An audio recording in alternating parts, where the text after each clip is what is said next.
everyone, and welcome to a brand new episode of Need to Nerd.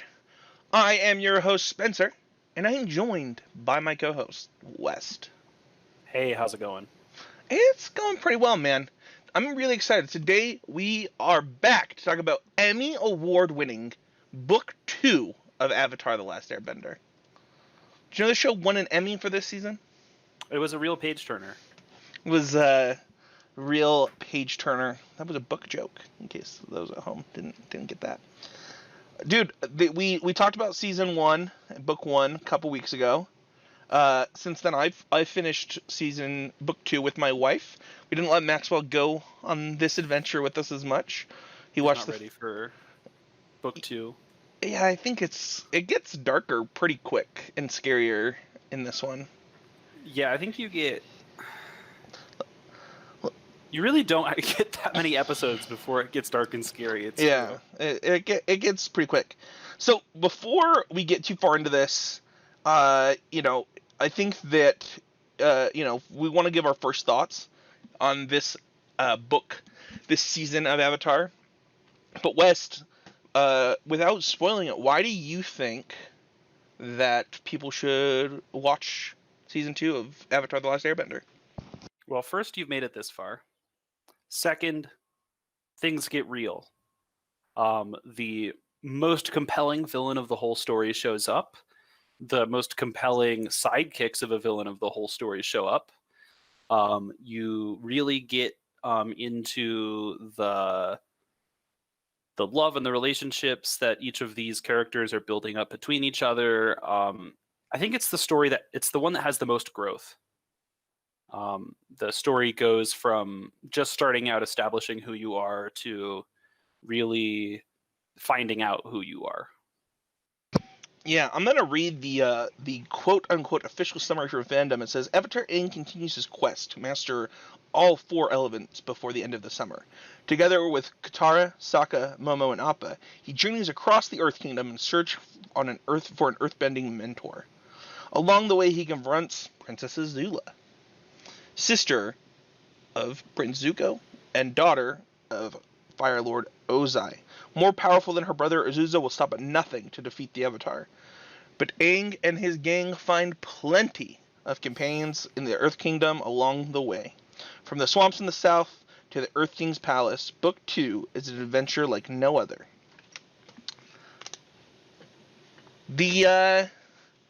It really is not an adventure like any other. Yeah, this season is my favorite season. I mean, Wes, you did a great job of just talking about how compelling the characters are.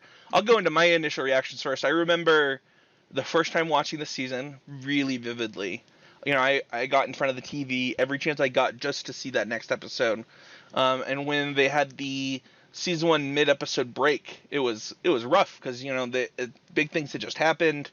And you had to wait weeks and weeks before you could come back. And I remember that really vividly. I remember, loving this show.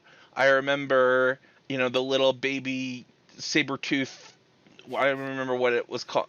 Saber-tooth moose lion? Yeah, that's the one. This season was just full of really amazing stuff. I enjoyed it almost every minute of it from start to finish. Like it is my. The only parts I can't say I was enjoying, I can say I was feeling. Sure. What about you? What were your very initial, reaction to watching this season? Toph is awesome. That's an easy one. She just kicks butt from start to finish. At no point is she ever anything less than the most powerful fighter on the team, I think. She's got limitations, but they're very real, and she overcomes them usually very well. And sad. That's the other thing that this season brings. There are moments in this season where you really feel for the characters and where they're at. Yeah, I think that it'll be really hard to do this episode without going pretty deep into spoilers. So if you haven't seen it, pause the episode, go watch it, come back, join us. It's definitely worth the watch, and you won't regret taking the time to watch those 20 episodes. We're gonna get into spoiler territory now, So that was your warning. West, uh, you talk about real moments. I mean, the Avatar dies. Straight up just dies. Aang dies. That's In this- true. I wasn't even going to go to that moment. like this season gets real intense really quick, and it ends on the biggest cliffhanger of the series. It goes through so much, and you talk about character growth, right? Like if you look at Zuko, his story. I mean, we talked about him a lot in the first season, but this season you really come to Yeah. root for Zuko in a lot of ways. Like, And then he takes it right at yeah, the and then end, he throws it on the ground and steps on all your love for him. yeah, it's a lot. You talked about the companions of Azula. I mean, this season is just full of really endearing characters, whether they're good or bad. Definitely. No, you're here for the struggle of every character the whole time. Yeah. I think that another compelling thing about this season is it's got lots of times where your expectations are subverted, where it doesn't go the way you think it's gonna. Right. And I think none is more real than the letdown that is bossing Say to Oh my our gosh. heroes. So let's. Oh, there's so much to go over in this episode. So let's talk about favorite storylines first. Let's go. What was the storyline that you found the most compelling, or the character arc, or what in season 2 did you just go, dang, that was it. That was the one. Iroh the mentor. Yeah, I mean the tea shop specifically. No, I'm just kidding. The tea shop is great though. No, but like this is Iroh's season, right? Yeah. Iroh is he's a fun character that's following along with Zuko for all of book 1. In book 2, Iroh is Zuko's guide, but Right. he's not just Zuko's guide. He has really compelling conversations with Toph.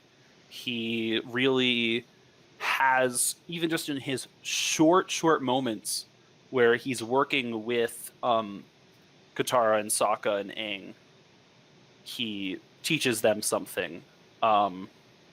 He gets to have his own growth and experience, right? Yeah. Iroh gets to live the proof of being someone whose life is not over, despite fundamental shifts from where he began.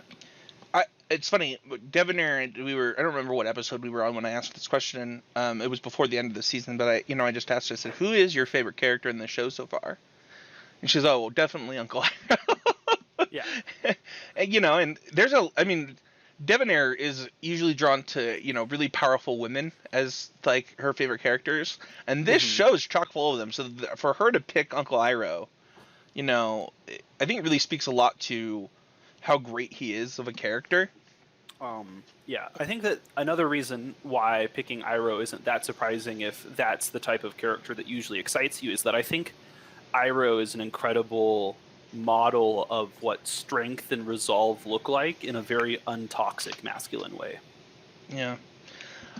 I'll go next. I think my favorite storyline is it's probably Zuko trying to come to terms with where he is at in life.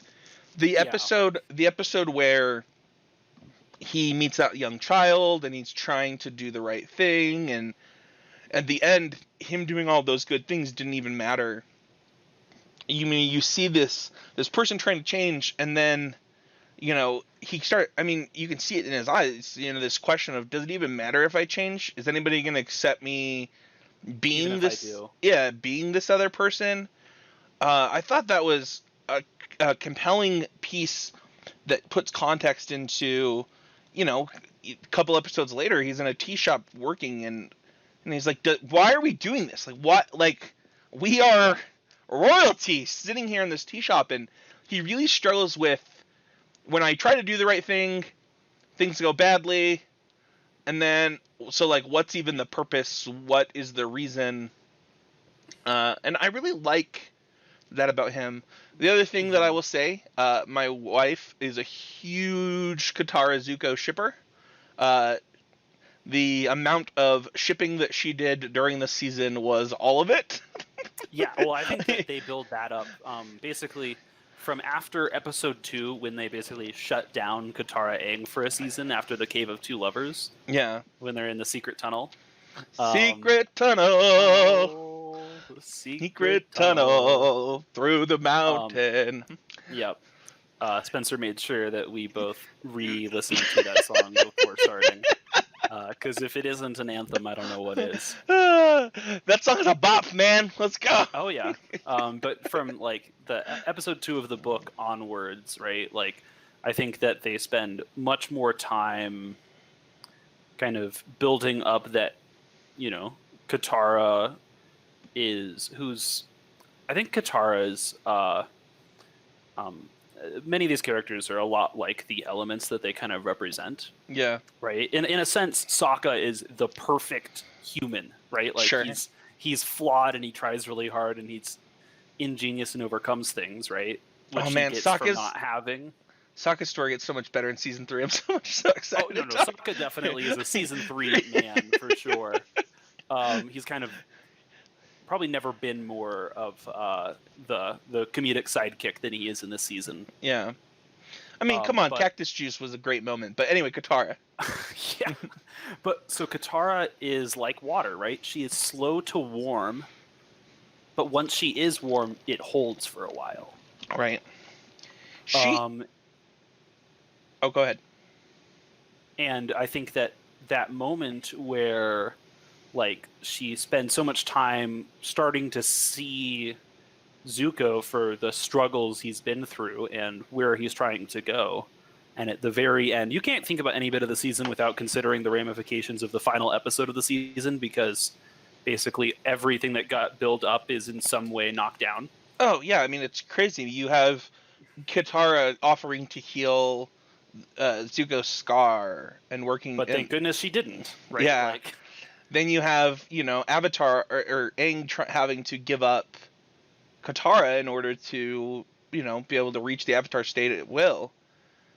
You know, I mean, there was, in those last couple episodes, it was really funny because I'm watching the season with Devonair, and by the way, the only episode I don't like from this season, I think, is a fan favorite. I think most fans actually really like it, and that's Stories of Ba Sing Se. You don't like I Stories don't of Ba like Sing Se. filler. I don't like filler. It's not filler. It's such filler. The story of Momo, not filler. Oh my gosh, how is that not filler? Story of Zuko, important character development.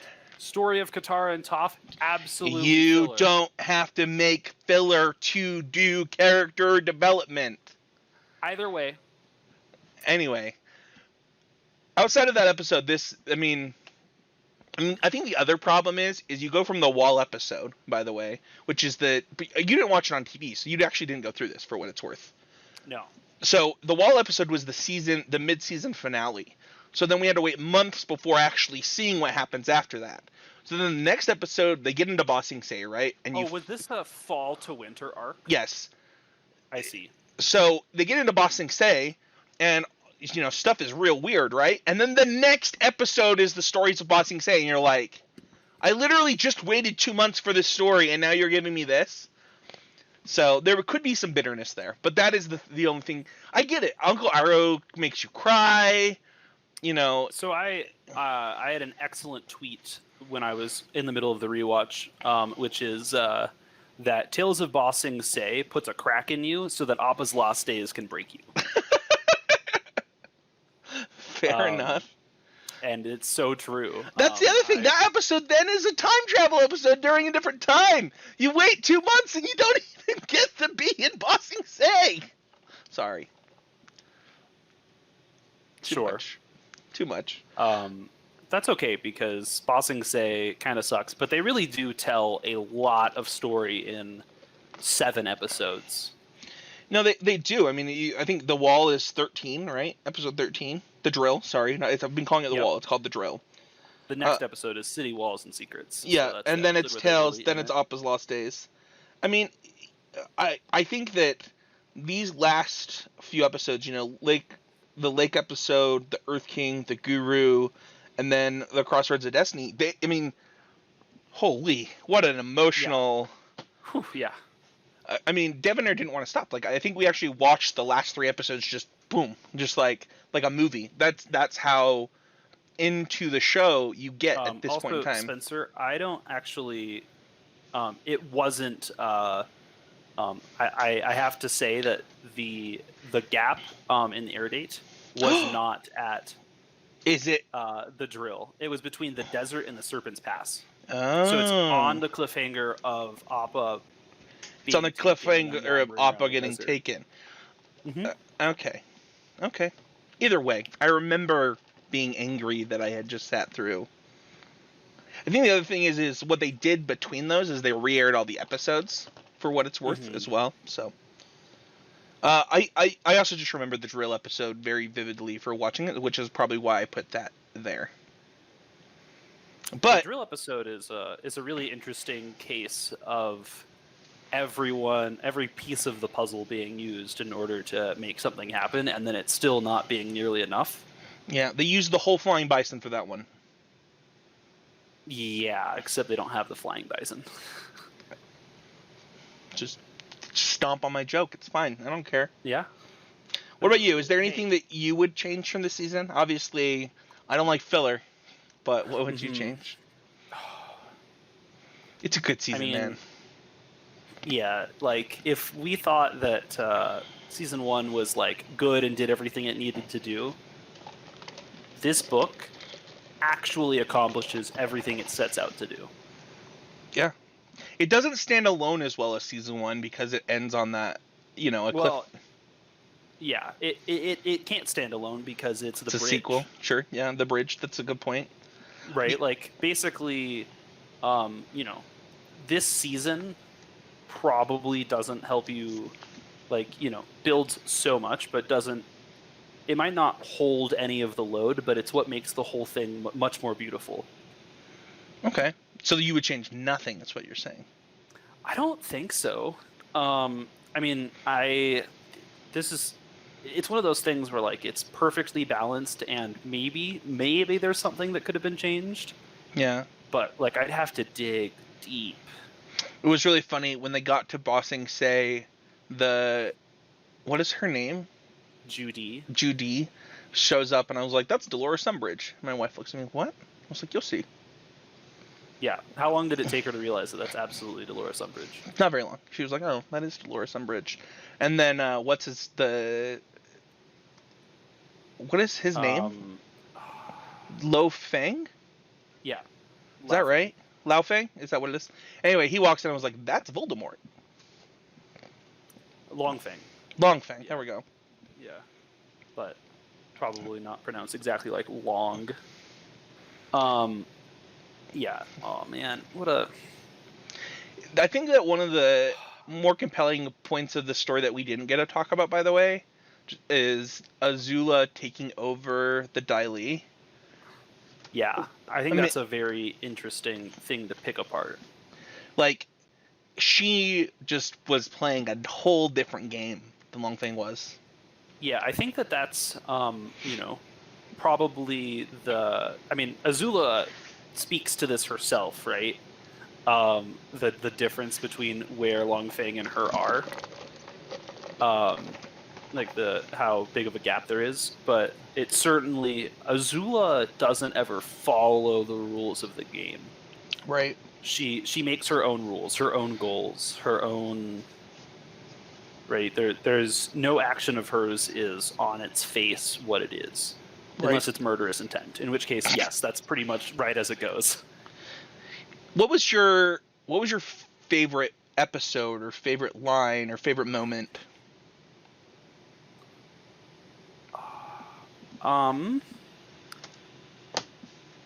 Oh man. You can get more than one. You don't have to pick one. Babies. You don't have to pick one. You can say all of them. I think the chase is a really cool episode. Sure.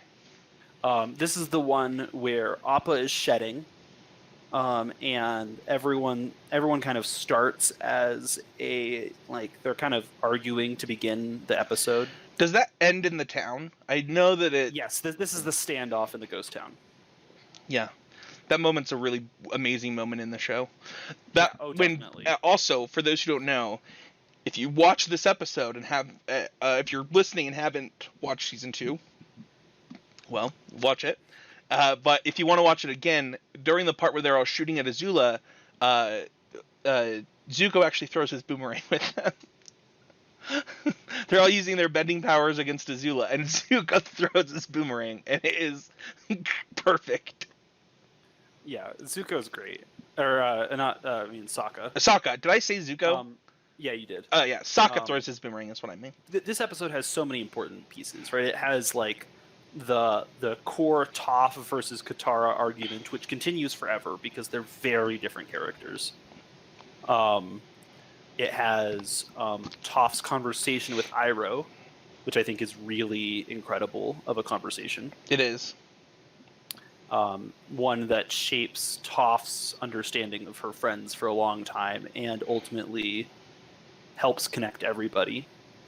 And I think it's a really important piece of how, like, even though people are across different battle lines in some sort of conflict, if they meet without those conventions, right, without knowing who is the other, they're really likely to just get along, and that it was the predetermined that they're supposed to be fighting that causes any conflict in the first place. Yeah.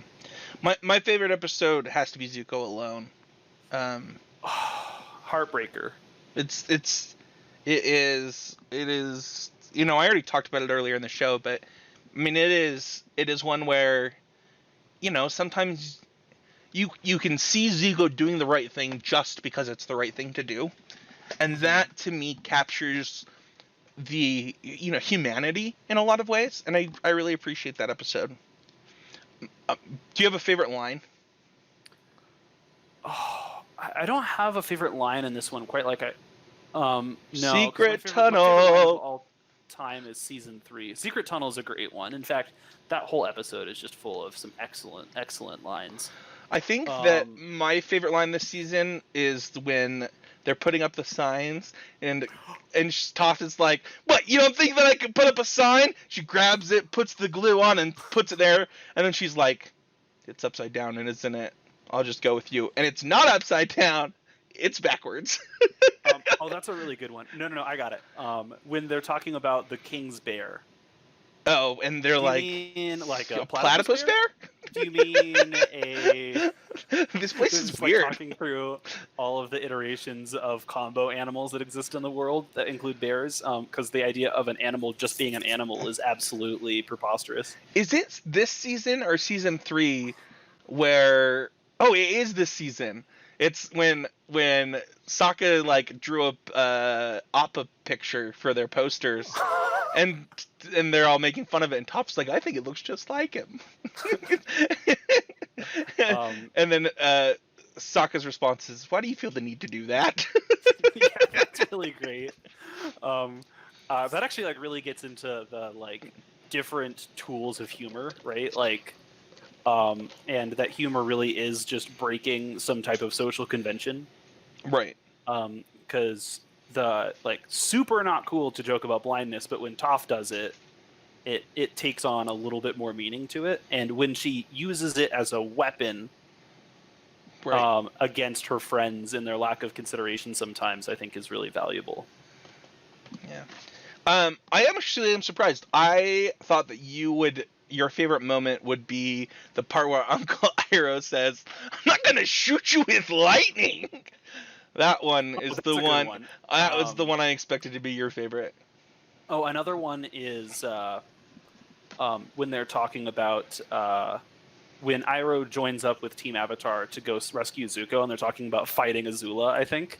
He's like, "Protect her? No, she's crazy. She has to go down." She's crazy. Yeah, it's a good moment. Iroh does a lot in this season specific to... I mean, he accomplishes his dreams. He also just seems genuinely happy. And I mean, I think that the thing is like, you know, you watch that moment in the episode that I mentioned where he goes and sings that song to the grave of his son, and this season does a really good job of taking who were the quote unquote villains of season 1. I mean, obviously General is what's his name? General. Yeah, the one of the. Anyway, he was like the season 1 villain, whereas Azula's the season. Zhao. Admiral Zhao. There we go. But they really take these two characters that you're not really sure how you feel about because they're endearing, and then all of a sudden now you like love them. Yeah, definitely. You can't love. I don't think you can really come to love Zuko without this season. Yeah, or I mean, Iroh's obviously funny in season 1, but he's. The last episode does a lot to make you not view Iroh as a bad guy from book 1, but in this one it's just abundantly clear that it's abundantly clear that Iroh is a good guy. Yeah. I mean, I think that you could probably speculate a lot on Iroh's intentions in book 1, but I have a feeling there's a reason he never goes that far out of his way to capture the Avatar. Yeah. Right? Like, if he truly thought that was what was best for Zuko, was to capture the Avatar, he would have done it no problem, right? Because Iroh can accomplish anything he puts his mind to. Right. He opened a tea house deep in enemy territory. Yeah, dude is the best tea house. Yeah, exactly. But I do think that Iroh teaches a really important lesson over the course of the season, which is that happiness isn't something that you acquire, it's something that you grow. Sure. Who's your favorite character from this season? Like, specifically from this season? Yeah. The hippo. Okay. The hippo? No, I'm kidding. He's one of the different... I remember the hippo. Sure, one of the fighters. Yeah. No, but all of those guys are awesome. All of the Earth Nation wrestlers are really funny characters. The boulder is very memorable. The boulder is based on the rock! Yeah. But Toph. Toph is just so cool. She is... Toph's an interesting one because she has to catch up to everyone else in terms of character growth because she hasn't spent as much time on the road. Sure. But in a sense, she comes with a lot more wisdom built in because she hasn't been part of this war her whole life as well. Yeah. Mine's Ty Lee. Oh yeah, but... Ty Lee is funny. She's charming. You don't really know what you're getting with her. I'm a fan.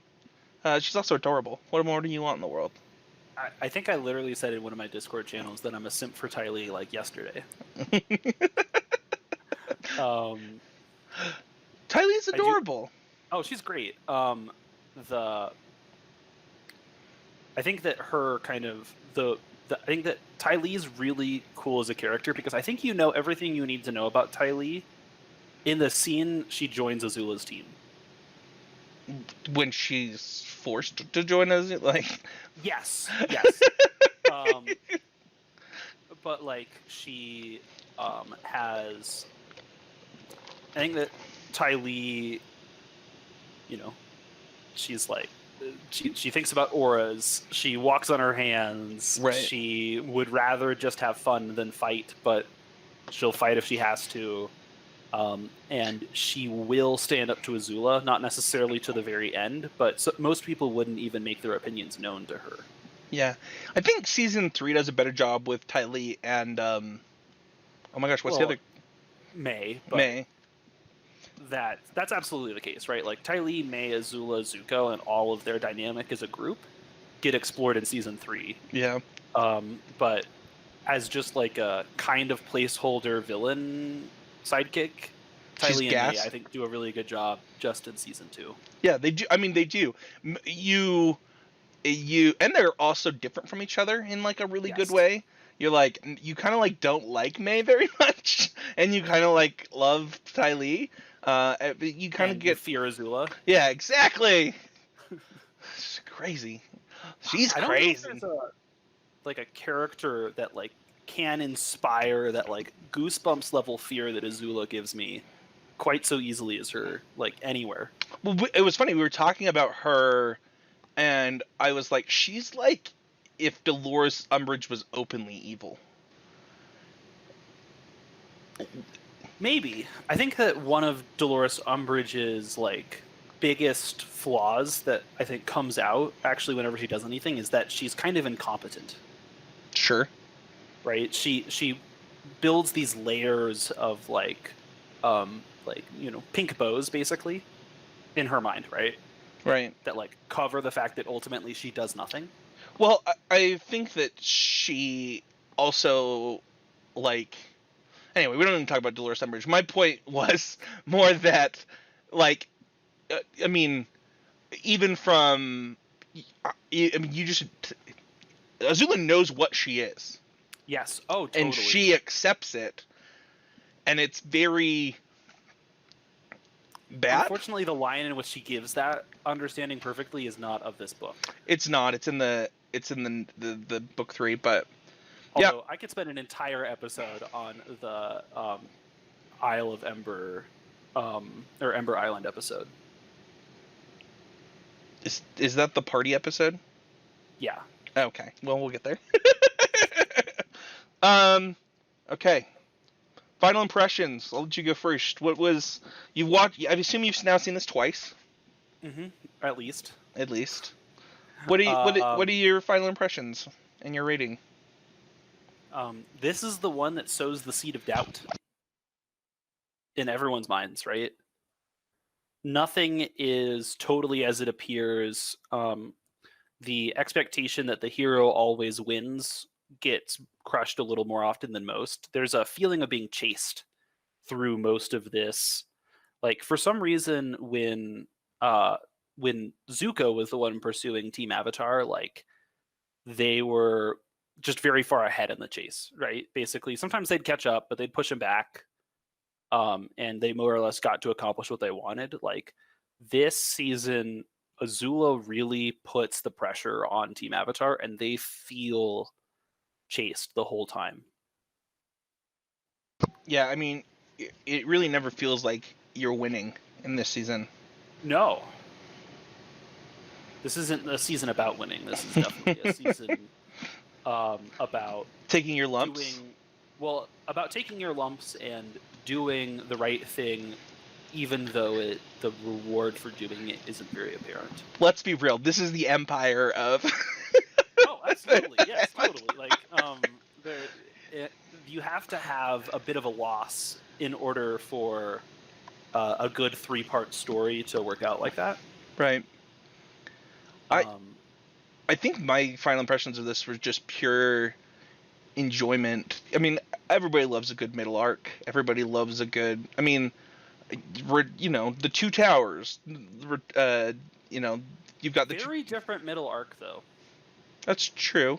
Two Towers, the sense of loss and, like, of being besieged. Well, that's because they end the Fellowship. I was gonna say that because it happens at the end of the Fellowship, though. Yeah. But I mean, you still take your losses in the Two Towers. But my point is, like, I love book 3 of Avatar, but book 2 just has... It's got Angry Aang. It's got it's got Angry Toffin. I mean, there's character fighting each other. There's Zuko trying to figure it out. I mean, this season is the best season of Avatar. Yeah.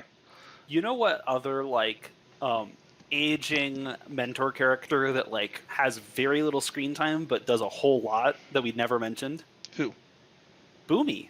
Boomy's episode in Return to Omashu, where he just does nothing the whole time and that's his plan. Yeah. And it works, is pretty sick, actually. Boomy's an interesting character. People like Boomy a lot more than I do, but I think that Boomy does a good job of teaching Avatar a lesson in that, or teaching Aang a lesson in that episode. Yeah. And, like, allowing Aang to grow on his own in a lot of ways. So. Yeah. Overall, I would give this a 5. I know that I said that I would change the filler, but whatever. One episode of filler in a stellar season is much lower than your average.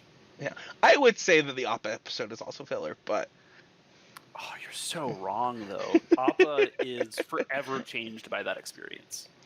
I think that this season is a 5 out of 5. It is everything that you wanted in the sequel season. It sets up some pretty amazing potential character growth while also having amazing character growth of its own. Mm-hmm. Yeah, Um, certainly if you like, this is the make it or break it moment of liking this series, I think. yeah. And it totally stands up in every way. Like, I can't even imagine my appreciation of this series without knowing how excellent the Bossing Say storyline is. That being said, Wes, where can people find you if they want to talk to you about how much they love Ty Lee? They can find me on Twitter at East_monotone. You can find me at Spencer13H. You can find the show at Need2Nerd Let's go through the secret tunnel and say goodbye, West. Secret tunnel. Secret tunnel through the mountain. Also, my son was really, really scared of that wolf bat. That wolf bat's scary. Is that when you decided to not watch the rest of the season with him? I don't know. I think he got to Avatar Day, and that's when we stopped. Sure. So, thank you everybody so much for listening. Enjoy season 2, book 2, Emmy award-winning season 2 of Avatar the Last Airbender. And we'll see you guys all next week. We'll be talking about season 3 real soon.